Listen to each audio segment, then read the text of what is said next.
since this is a history documentary, I want to go back for a little while and talk about your musical past. Growing up, what did rock and roll represent to you as music and as a lifestyle? Oh, wow. Well, there was a certain time, I guess it was in my late teens and early 20s, when it pretty much engulfed my entire life. And it engulfed pretty much the lives of everybody that I lived with, all my roommates and all my friends. I hung out in Los Angeles, and we were involved in, I guess, the post-punk movement of the early 80s, and it pretty much, following the lifestyle of the musicians that we had admired and the musicians that were our peers was pretty much the way we lived and the way we kind of saw how life should be lived. It sounds kind of pretty important, but it was. I mean, the Mohawk and the, FMLN,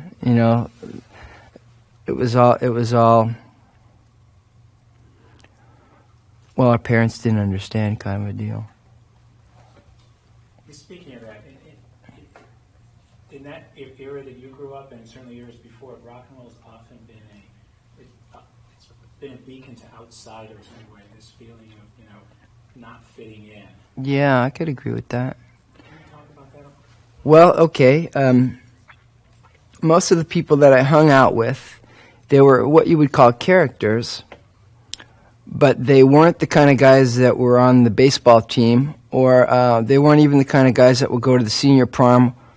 Most of them weren't even the kind of guys that would take their picture in the senior yearbook. I know I didn't. But at the same time, there was something that was very intelligent and very sensitive, but very different about them, and the girls too. It kind of seemed like it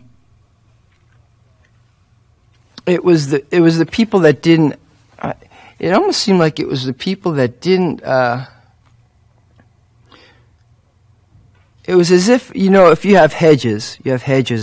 All of a sudden there's going to be a wild hedge, or a hedge that doesn't have all the limbs completely right onto it, you know what I mean?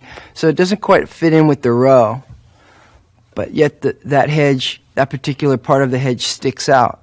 And that's how the musicians were. And that's kind of why I was intrigued.